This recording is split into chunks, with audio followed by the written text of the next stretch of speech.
Jumripsu Dr. Rabi. My name is Pon Chantha. Chantha is my first name. I am from Kampong Cham Province, Kingdom of Cambodia. I am a teacher of English at Hun Simon J High School, which is located at a suburb of Kampong Cham Province, far away from the capital city of Phnom Penh. So I have been a teacher for almost 10 years now, and I speak Khmer language as my mother tongue. So this is the video presentation about the dialects and the language that I speak in my province and also in my community. So in this presentation there will be two sections. The first section focused on the dialects, and the second one is about the formal Khmer language that I speak. So in relation to the dialects, Kampong Cham people seem to have the standard Khmer language compared to the people in other provinces such as Siem Reap, Ta Keo, Kampot, and those people from the minority groups of Ratanakiri and Mandukri provinces, where there are quite a lot of dialects, and those dialects are quite complicated. Yeah, that's why we don't have that many dialects in Kampong Cham. However, there are some certain words or expression that can be recognized as the language of Kampong Cham people. So now I'm going to give you some examples relating to the dialects that we usually speak in our community. So the first one is Awa. So Awa is the dialect that is spoken by Kampong Cham people and also by people in my community. But in other province, people prefer to say Atoj or Aniang. So this word means small boy, little boy, lovely boy, or something like that.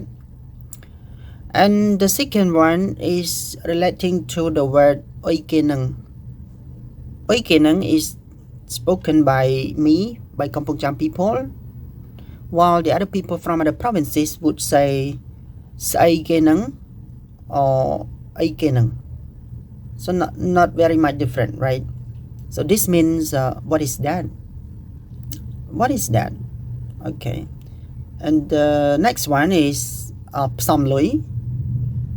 Psamloi is widely spoken by people in my community and also by me.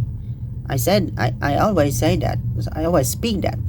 But other people from other provinces, they would say Samsamloi. So these two words, or these words mean to save money, So the language spoken in my community and those spoken from other people from other provinces or city are not quite different, are not far different, That's why this language can be understood, without any troubles. So yes, these are the three examples that I would like to raise up here. But of course, there are many words or expressions that are being used widely in my community. And I cannot think of all of the words and tell you right away at the moment. Okay, so with all these dialects, the dialects that are spoken in my community, we speak this dialect within the family, within the community or at school between students, and we can even speak these dialects with people countrywide, from other countries. I mean from the other provinces countrywide, without any misunderstanding, because as I mentioned that although they are dialects, but they seems to be the standard Khmer language, right? So whenever we speak these dialects to other people across the country, they would understand our dialects, our language without any troubles. So I can say I am lucky to be born in Kampong Cham province, because I was born and taught the language that is considered to be, the formal language or their standard Khmer language. All right. So with all these dialects, the dialect that I have described, we actually picked up, through daily communication at home or in the community, but not really at school, because at school only standard Khmer language is taught, right? So why do we speak this language? Yeah, it's because we are used to, or sometimes maybe we want to sound like the aborigine, the people living in that community, in that particular community. If we live in Kampong Cham and we speak a different language from Kampong Cham people, we might be considered to be too formal, or we might be considered to be the stranger, or the one from the city or from other parts of the country, something like that. So whenever or wherever Kampong Cham people go, we are always recognized or noticed. So our language of dialects can be functioned as our own identity.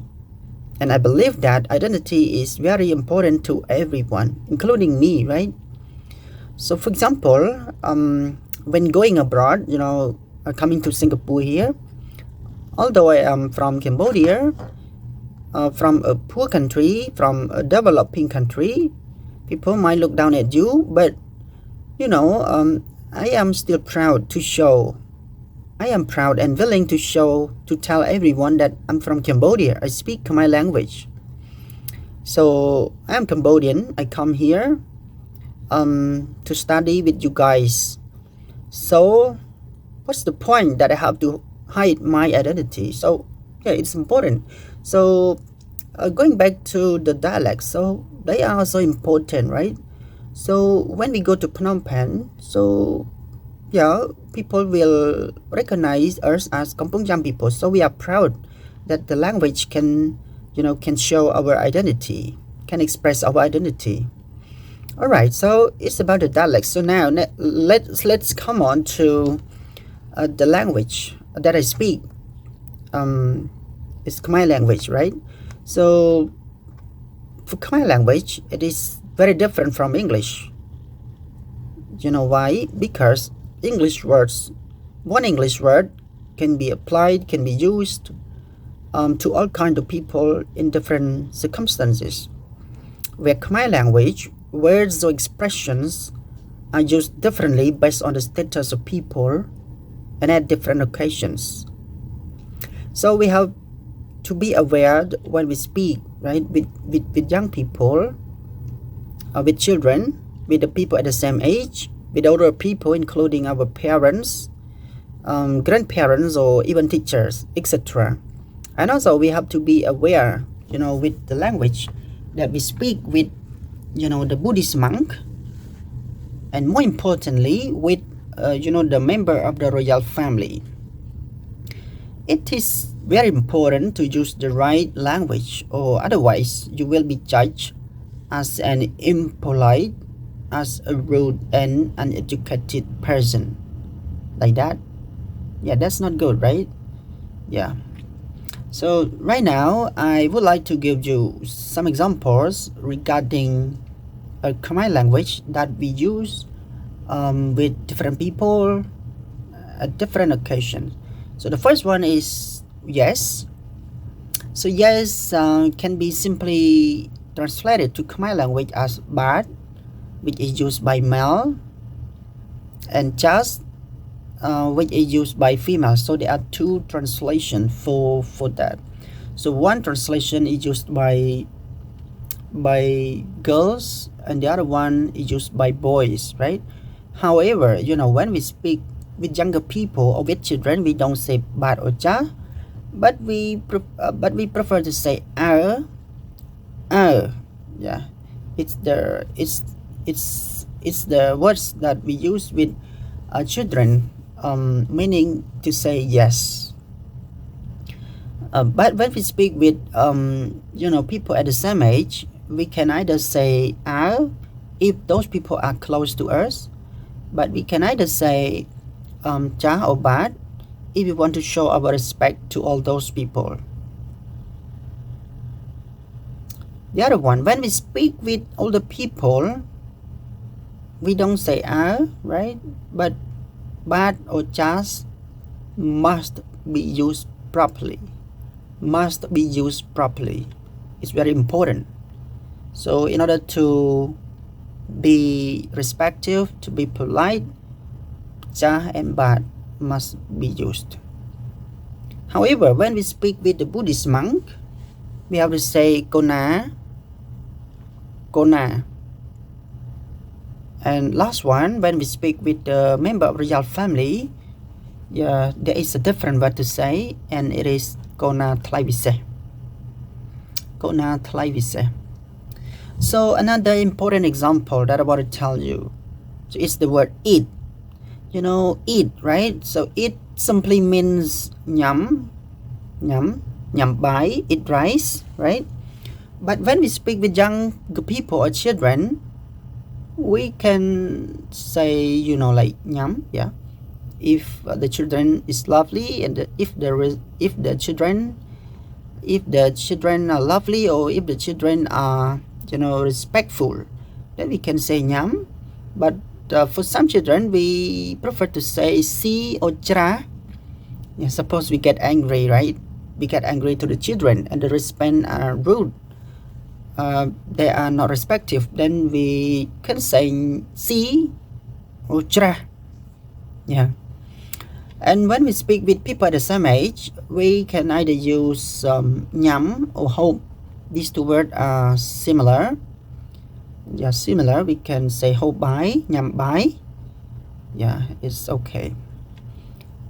And differently, when we speak with the older people, like our parents, our grandparents, we must say pizza bai, mean it rice, pizza bai. Yeah. And more importantly, when we speak with the Buddhist monk, it's not the language that have mentioned earlier. There is a different word, and it is chan, right? Chan. So the monk eat rice mean prasong, chan, changhan. So even the word bai, there is a different word for the monk. So with normal people we say bai, but with the monk we say chonghan. So you see, it's different. So, and last one, the most important one, when we want to refer to the word eat with the royal family, the member of the royal family, we must say sawi, sawi kroya. So another word for the royal family is different regarding the word bai. Bai for normal people, changhan for the monk, and kroya is for the royal family. So they are different. So you see, there are certain words, expression that we use with different status of people. And of course, there are many other words, expression that apply similar rules. And all these words, expression need to be aware of, need to be learned, and need to be, practiced. So, however, the language that we use with different status of people are properly told, are properly advised by the elderly people, especially our parents, our grandparents.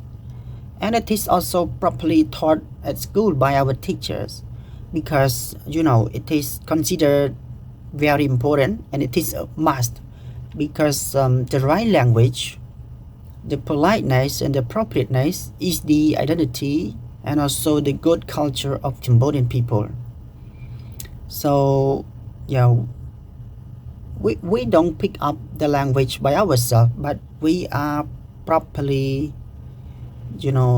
told, advised, and taught by different people. So as a language teacher, I think it is very important to learn and know the knowledge of the dialects, the right language,